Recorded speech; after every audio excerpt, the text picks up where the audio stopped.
is all set up. So, folks, we're going to get started. I'm City Councilor Karen Cirillo, and what I'm going to do is I'm going to have the panelists introduce themselves, and so we'll start here. Sure.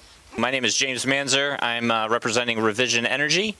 We were the lucky contractor to be selected for the Solarize program.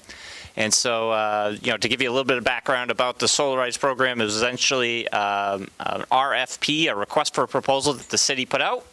And I think about 10 contractors replied and had interviews, and we were the lucky ones to get selected. Revision Energy, we've been around since 2003. We have about 8,000 solar installations across New England, and really excited to be partnering with Lowell to Solarize Lowell. I got my start in energy efficiency and environmentalism in about the third grade. That was a big, Captain Planet year for me, and I started my own Save the Earth Club. Since then, I've been a big advocate for trying to go from burning stuff to get energy into, hey, the sun hits us every day, and let's turn some of that into electricity and do it in a sustainable, renewable way. It's a really exciting industry to be a part of. We're really just starting to see some of the really cool advancements into electrifying homes that then we can power with the solar panels. So love to talk more about that. My name is Meredith West. I'm an attorney. I work with the firm Manasi and Becker, and we have a very significant solar, we represent landowners and solar developers. We O&M, operations and maintenance companies, do a lot of leasing work, ground, rooftop, and I would say we started, I don't know, 15, 20 years, a big box decided that they were going to put solar on all of their roofs, and we were their attorneys. And so we got in there. We got to know a lot of the landowners. We represent, and then most recently we have really taken up with some of the developers. We've had, for an order of magnitude, probably about 60 megawatts that we work with and that we have worked with. So I look forward to talking with you. Appreciate the opportunity to be here. My name is Richard Hanson, and my company is Solarize, Inc. It's a Massachusetts company, and we're focused on assisting with energy access in developing countries. So I was asked to sit on the panel to bring in a bit of the global perspective because carbon emissions, which lead to climate change, don't respect borders, and so we have a certain level of commitment to really resolve this with international collaboration. And I think it's a commitment we all need to make to accelerate. So our company's worked in countries such as Honduras, where we have a subsidiary. We deliver solar technology there. We've electrified over 20,000 households. The company was founded in 1993. We do advisory work as well. We've done advisory work in places like Haiti and countries that are, in many cases, people are very vulnerable to climate change. And so I just wanted to bring in that perspective here, and I guess we will with some of our discussions. My name is Sandra Brink. I am a commercial lender here at Enterprise Bank, and the reason why I was asked to be here was to discuss different financing options for solar programs. I have been with the bank for 15 years. I'm a commercial lender, and I have specialized over the past 5 years on different energy financing programs, including commercial solar programs. I introduced the Mass Save Consumer and Commercial program to the bank and got us enrolled as a lender, and we were actually one of the largest lenders. We originated the most loans within the program for the first couple of years, and were able to successfully close several commercial loans within that program. So I'm here to answer any questions that you may have regarding financing. Thanks. So I wanted to explain a little bit about myself and why I am on the City Council. At one point, years and years ago, I got very, very sick, and I had to decide: did I want to go to Boston to get well, or did I want to stay somewhere close? And so I opted to go to Lowell General Hospital for my care. And Lowell General Hospital basically saved my life. And it wasn't just Lowell General Hospital that saved my life. It was when I would go to Market Basket and people would high five my husband at the time and say hello. And at the time I was completely bald and people were wonderful and they'd smile and say hello. And so we decided to move to Lowell. And so then a couple of years ago, I started seeing that a lot of the programs that I felt passionate about were being cut, like the arts and the environment. And so I said to myself, well, everything starts at home. It really does. Everything starts at home. So I started going to the city council meetings. And well, the first thing that's noticeable about city council was that it was very much all white men, and then of course one woman, Rita Mercier. And so when I was going to I was going every week to city council meetings for a year before I decided to run. And there were no environmental issues that were brought up, none. And I remember taking a photo of my tree 2 years prior, saying, I have a big, beautiful tree in my backyard. It would be even more beautiful without the plastic bags hanging out in the tree. So I decided to run for city council, and I was passionate about the environmental issues. And so that's what I bring to the table for the city council, among other things. So I have put forth many environmental motions on the city council that I'm really excited about, and some have passed. The motion for banning plastic bags have passed. Plastic straws, we're trying to mitigate those, and also electrifying our fleet of cars here in the city and getting more charging stations. So I'm passionate about the environment and moving forward, and I just bought a Prius. So I guess. Why are we here? I think we've all pretty much explained why we're here today. Yeah, so a Solarize program, this concept kind of started out on the West Coast and has made its way through most of the states in the U.S. And Canada. The idea is that when we group buy a bunch of solar panels, we can then pass those types of savings on to residents. And so with Revision Energy, for example, we spend a lot of our money that we make when we install solar on reaching new customers. And so when we're in a city like Lowell, we get an opportunity to go around and really focus our efforts. It gets a lot of enthusiasm from folks like the volunteers, from residents. I see a couple of our customers here who, will then talk to their neighbors and their friends, and they'll get excited about it. And so those types of savings then get passed on to the different residents of the city, so that they're now buying solar and heat pumps at a discounted cost compared to, if we do a project in Lowell and then we go out to Falmouth and then we're in Weymouth and we're up in Reading, that kind of hopping around, takes a toll on our vehicles and our crews, and we have to get different permits from different towns, and they all have different requirements. So focusing our efforts in one area really allows us to achieve an economy of scale, that those savings get passed on to residents, which then propels them to buy more because it's cheaper, so now we can do more of it. And so it's kind of a self-perpetuating machine in that way.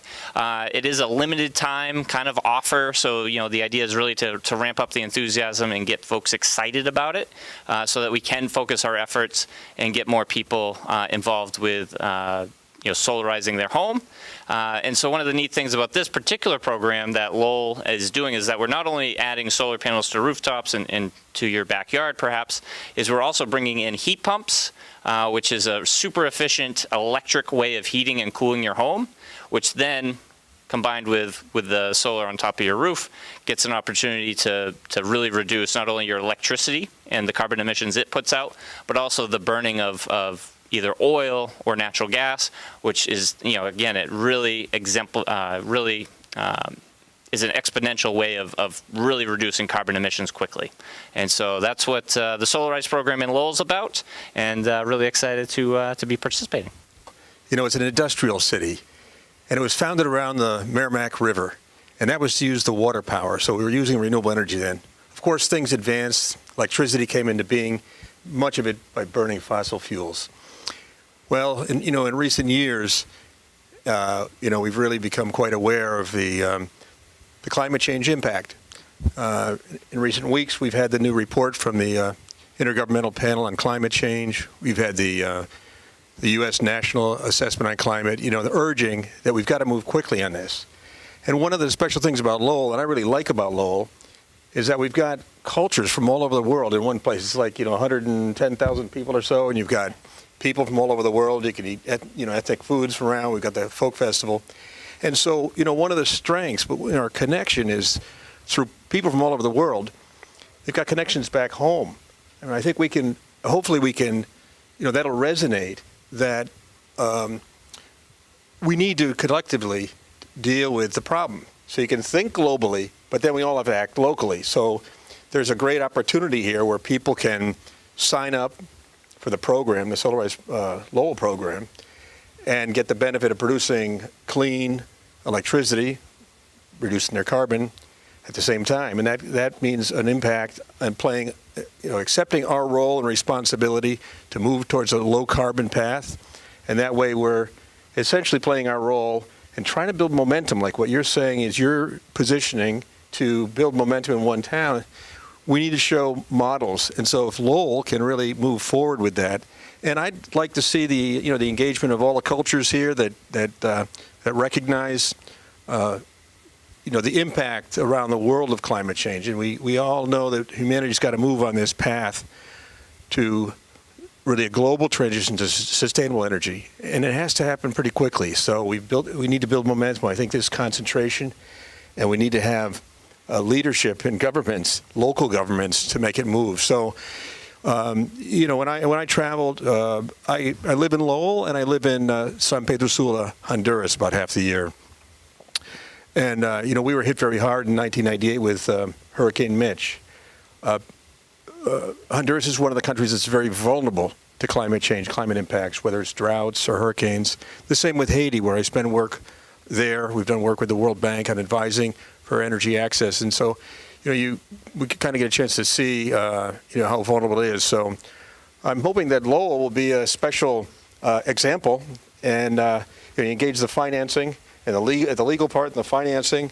I get the components together and show how this model can work and hopefully replicate. And that's how I see it. We've got a chance to save money right away. It's a good investment, so we can get people to sign up and make a commitment.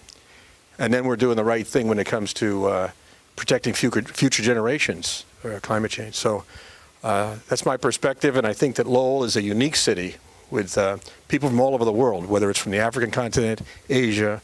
We've got people from Cambodia, Vietnam. We've got people from various countries within Africa, Kenya, and Nigerians. And so I think it's a unique opportunity to show how people can collaborate across cultures and really try and address this problem that humanity has. So I'm in a unique position. People say, oh, she's the attorney. But I get to be in the middle. I get to see this exciting industry from both sides. And frankly, not even both sides, 3-4 sides. Landowners, property owners, talking about their own rooftops, talking about carports, talking about land reuse, talking about integral in farming. I get to talk to the developers who are figuring out how to get to revision, how to do economies of scale, how to deal with questions like historic districts, how to deal with land access. I'm right there in the middle of it. I get to work with, attorneys get to work with the communities, the town officials, the city officials, the state officials, working on laws that will, working on, for example, there's a new, what's called the SMART program that just rolled out. And being able to be on the cutting edge of that, being able to be part of finding the answers to all of the parties that are in the room is what I do. Of course, on a more boring level, what I do is ground leases and power protections and what they call installation and maintenance agreements. But all of those little documents are getting to yes. Every one of those means the answer on the ground is there are panels and there are people and there is climate change being mitigated. How I contribute to this puzzle is I'm able to, like Meredith, am in the middle of the negotiations and looking at the contracts that are being drawn up by the attorney and what the land lease is and what the SRECs are for the end user, be it a commercial business or we haven't participated in the solar program on the residential side, but I have done many projects on the commercial side, and that's where I am, is really looking through all of those contracts, making sure that the bank can be repaid from the cash flow that is being generated through these SRECs, and that we can perfect a lien, and also ensure that we are well collateralized and helping the borrower to be able to finance this project, which A, helps them, and B, helps the environment. So it's exciting. I've participated in projects here in Lowell, Boston, Washington, D.C., and to see them come to fruition and to go out on the rooftop and see that I've had something, whether it be small or large, contribution to the project is great. So that's how I add to the process. Yeah, so we currently use R410A is the refrigerant that we is used in heat pumps. The neat thing about that chemistry is that it boils, so water boils at 211, 212 degrees Fahrenheit. This boils at negative 55 degrees Fahrenheit, and that's what allows us to absorb and redistribute heat from outdoors, even when it's negative 13 to negative 15 degrees outside, which is a really cold January day in Massachusetts. And so that's the refrigerant that is used in the units.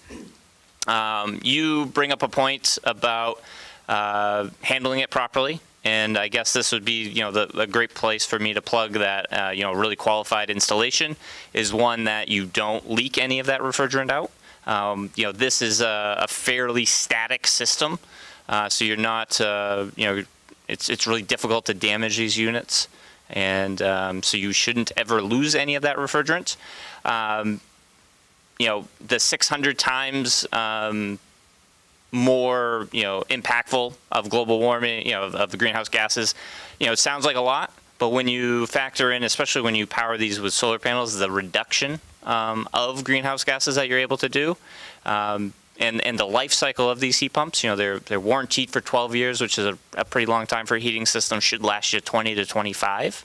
And then, we have the ability to recycle this stuff and dispose of it properly, and that's where industries like ours, we're mission driven, we're in this for the fight of the climate disruption that we're facing.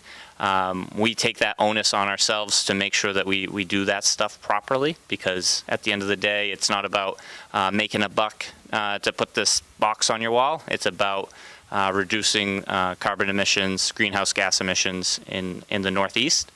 So I would love to go over the math with you, if that would be helpful, to show that even if a whole 8 ounces of this stuff leaked out of your system, what that impact to greenhouse gases would be compared to the 20-25 year life cycle of this versus burning natural gas, oil, even wood. What that impact difference would be, and we've have done the math, and the good news is that we come out on the positive side, even if we screwed up. Yep, and we live with the refrigerants, in our vehicles and in our refrigerators, in our air conditioners. How many people have a window rattler, and so this stuff is in our communities right now. This is better in a lot of ways because we are reducing how much electricity we need and how many carbon emissions that creates. And then, at the end of the day, insulating and air sealing your home to make sure that it's nice and tight so you don't need a lot of heat pumps and big units and more refrigerant is also, a big, we're big proponents of doing that weatherization first, reducing your total demand, and then utilizing those heat pumps. So, great question. And I think the fact that, we're sitting here is kind of an example of what is great about Lowell and what we're trying to do in Lowell. So in terms of, the city and the acceptance of this program, it's been fantastic. So I have nothing, I've got a city councilor sitting next to me and talking about this stuff. We've been invited into that. We talk with the city every couple of weeks to just make sure that, if we are running into any roadblocks, that they help clear the way for those. The city, it's an exciting city to be in.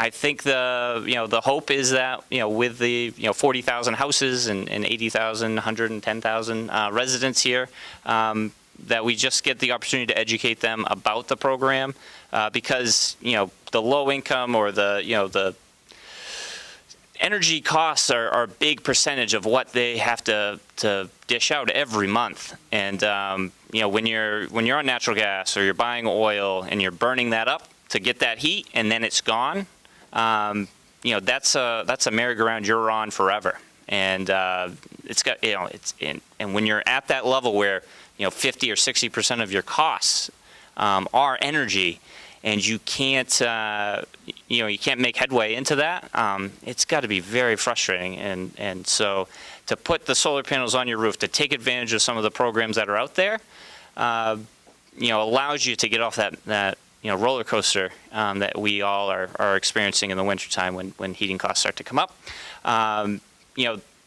The really great thing about this technology is that what you're doing is you are pre-buying your energy for the next 40 years.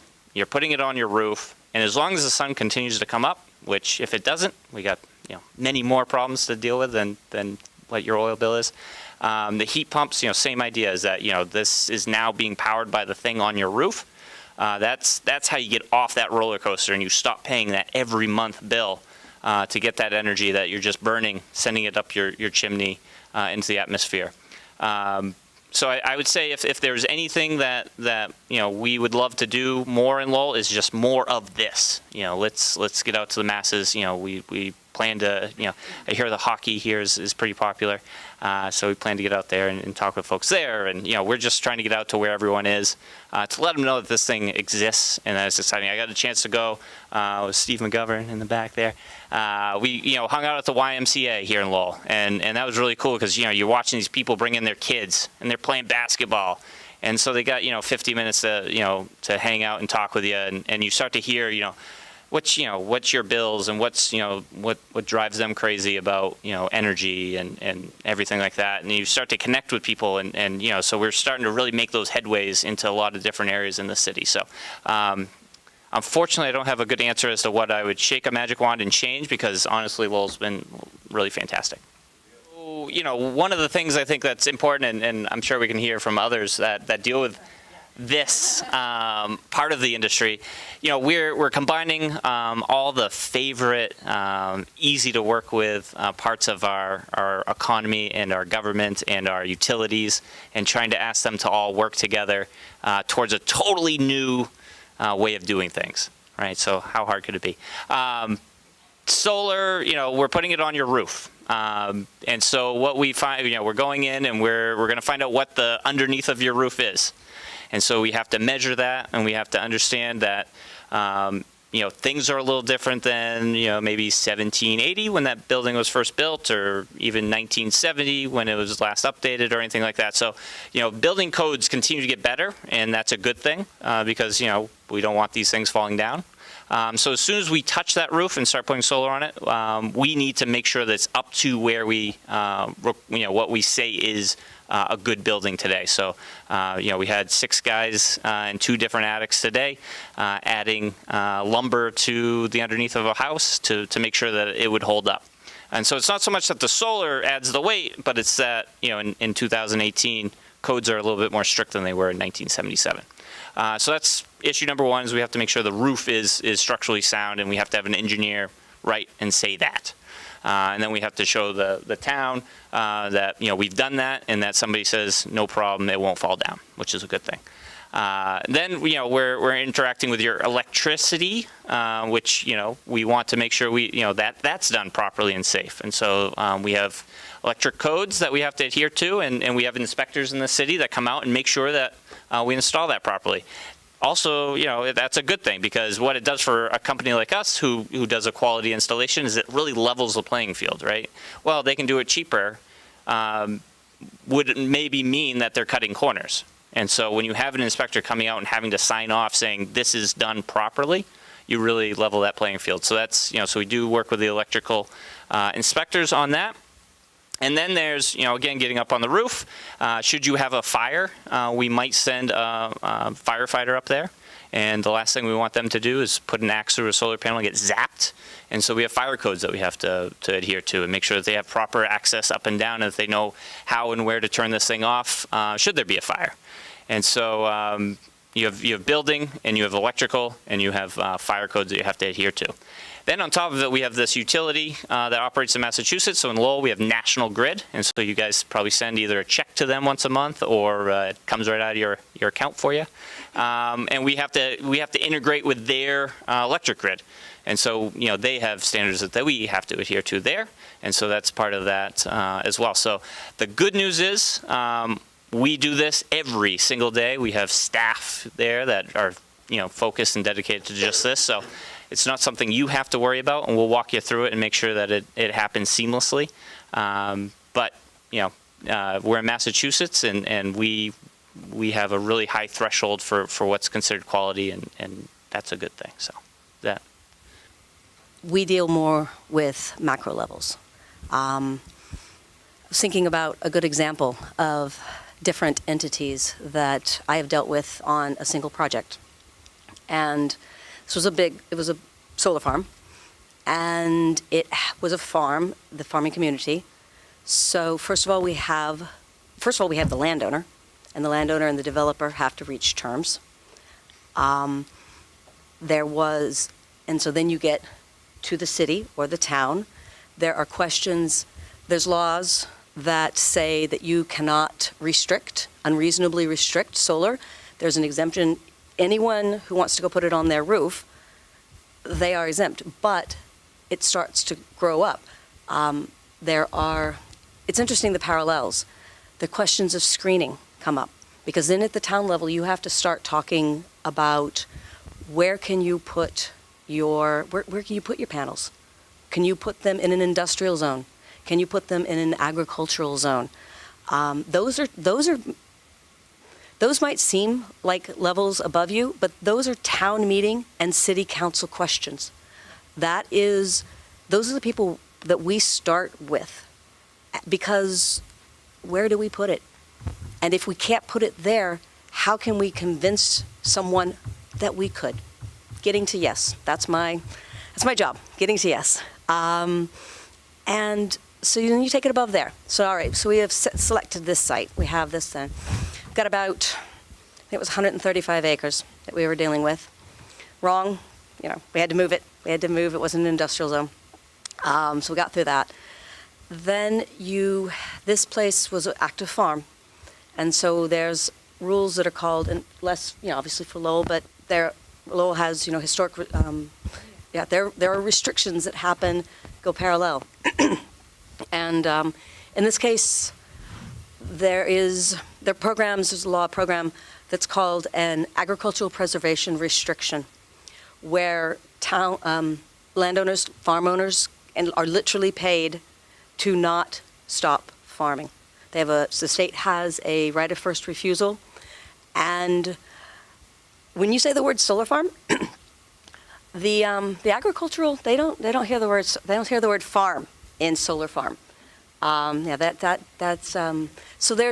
we have the Department of Energy that are working. So here we are at the state level with two competing entities that have the right. Both of them have the right intentions, keep open space, keep farms, keep, farm to table. DOER, solar farms, energy, maintenance. How do we get between these two? That's actually an evolving answer. I can't say that it's been, because it hasn't. But that's where it takes, we go back down. That's where it takes the community levels to come and say, state, get it together. This is our goal with regard to farming. This is our goal with regard to putting things on university roofs. This is our goal to putting things on government entities. These are your restrictions. You have a good explanation of what you do now. Let's do this together. Some of the answers that I have seen happen is, we'll set aside screening for the moment. Farmland. And what do we do? Do we move the cows? But there have been examples of what you call strips. And so you have a strip of solar, you have a strip of land. You have a strip of solar and a strip of land. And it gets to yes. You have the unproductive, there's always a part of the place where it's not feasible to farm. So you start talking about, are the goals together met? It is hard to be a farmer sometimes. The margins are razor thin. This is an income stream. There are places on this property that we can work, give the income stream, support the farming, support the farmers, support the state, support the entities. That's called getting to yes. And I'm not even going to go to the federal level. That's state. So that's what I do. And it's interesting when you talk about policies being in place or a friendly government. We've seen several years of trying to get the policy in place in Honduras. And so where policies are working and where you can create momentum, I think we need to share that across borders. Really, that's kind of what we need to do. And I think Lowell we've got the university here. We've got a lot of international students that come in as well. Not only do we have people from all around the world living here, and I've had students from UMass Lowell come down and do a solar installation on a technical high school in Honduras. One student was from India, one from Pakistan, the other from Ivory Coast. That helps, people work together and collaborate. And, I think we need to spread it quickly. So wherever you come up with successes, please figure out how to share it. You may have somebody here that goes back to their country and has some influence, and they can do it. So, we're all in this together. And you're going to be getting things to go pretty smoothly here, I hope, and hopefully we'll be able to share that with others, and that's needed. I just wanted to express it's needed because we've got a kind of a time clock at this point. So, very, very good. I appreciate the work you do. We've had in Honduras new multi-megawatt utility scale come into place, and so it's taking a bit of a lead on getting a good mix of solar. Costa Rica's taken a lead on electric cars. They've now eliminated the import duties. And electric utilities here, you're working on charging stations. So, building momentum is what it's about, and then sharing experiences. And so I wish for great success here and hope that it'll become another shining spot for motivation for others. Yeah, I think that collaboration is key. I think that on this panel you have a very good example of the parties that are needed to work together in order to make a program like this successful. You obviously need to have the out on the forefront educating the consumers, educating the homeowners that this is, can be beneficial and also beneficial for the environment. But then you very much need to have a bank that is able to help these individuals finance the project because, depending upon the size of the project, it can be expensive, although you do make your money back over time. So you need to have a bank that is willing to participate and help out the individuals, and an attorney that can help guide them through the process. And so I think that with this collaboration, the program can be successful. I hope that, and we're looking to, as a bank, to also participate in the solar financing for residential homes. Right now, we do the commercial, and we're very active in the Mass Save program, which has been a very, very successful program for the state. And originally, when that started, it was not easy. They've streamlined a lot of things. And that was a challenge, working with different utility providers. You've got National Grid, you've got Columbia Gas, you've got Eversource, you've got Unitil. And so that was a challenge at first when they first rolled out the program. But to watch and see how that program has grown over time and how people have taken advantage of that and really have been able to save substantial amounts of money on their energy bills has been great. So just to kind of using that as a model, but within the city, would be fabulous. And I think you've got the right people involved. So, when you're paying your utility bills every month, a certain percentage of your cost is going into a pool of money that needs to be used for energy efficiency. And so that's tasked on the utility provider to spend that money on a yearly basis. They have a budget. And so what happens is, when a consumer would like to insulate their house or replace their furnace or a boiler or windows, they apply through this program, and someone comes out and does an audit, and then the consumer goes out and gets quotes for for whatever it is that they need to have done in order to make their home more efficient, and they get a loan amount, and they come into the bank with that amount for the contract, and the interest rate that the bank charges the borrower is 0%. However, the utility provider pays the bank there's an interest subsidy. It's what's known as an interest subsidy. So we get paid a rate of prime plus. Right now we're at 6.25. So we offer the consumer a 0% loan up to 84 months, and then the utility provider pays the bank an interest subsidy of the equivalent of 6.25 over whatever the loan amount is over the term. So that's how we're able to provide that. So yes, it's an interest subsidy. Thanks, Shay. Yeah, so, essentially, what we're talking about is, for a Solarize, so somebody in Lowell who takes advantage of the program today versus somebody that takes advantage of solar in, say, 6 months once the program is wrapped up, you're getting about a 25% off your solar system kind of deal. With that, we have a federal tax credit that when you buy a solar system, you also get to take that as a tax credit. It's not depreciation or reduction off your taxable income. It's your actual credit back to you of 30%. And so to Jay's point, essentially what you're doing is you're buying solar, which is, the prices of that have dropped since, 2008 till today, about 80%. You're getting that at about half the cost as somebody that couldn't take advantage of a tax credit or who waits to go solar in a year when this tax credit starts to go away. You can also, as a commercial entity, this is an asset like anything else, and you can actually depreciate this as well. And so in the new tax laws that we have, you can take that all in year one. And so now you're talking, 70% of your solar system is now paid for.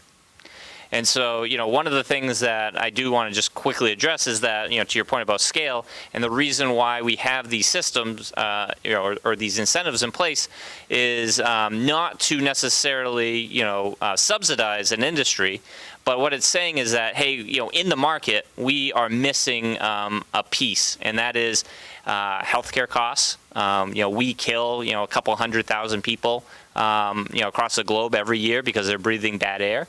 They go to the hospital. That costs money. We don't pay that in our utility bills. We have folks that get ravaged by hurricanes, or we looked at what happened in North Carolina this past year, and hey, this hurricane was 50% bigger than it should have been and held 50% more water than it should have. If there weren't warmer oceans, that caused billions of dollars in costs that, again, we don't bear that day to day when we're filling up our car or buying food from McDonald's. We look at the horrifying things that are going on in California with forest fires. It used to be not that long ago, that fire season lasted a couple of months. This is now a year-round thing, and we're sending firefighters to battle these things year round, and there's a cost to this stuff. We don't bear that out in the marketplace. We don't pay for that, so we aren't reacting to those market signals that the economy is supposed to generate. And so what we've done is we've kind of gone back, kind of backdoor and introduced some incentives to try to, induce behavior the other way. And so that's what this stuff's about. Furthermore, in New England, we're actually looking to spend, a few $1 billion on more power plants to take care of a few hours a decade of electricity demand. So on the really hot days when the air conditioning's pumping, we're going to spend a few $1 billion to add more power plants, bigger electric wires that cost, $1.5 million per mile to get them back to, a general population center. So billions of dollars goes out to bring in electricity. These plants need to be operated and maintained. They're going to burn gas while they sit there and just run idle. They may run, the projections are, 18 hours over the course of 10 years. Does that seem like good investment? It isn't. And so it's because we've set up a market that doesn't take into consideration some of these costs.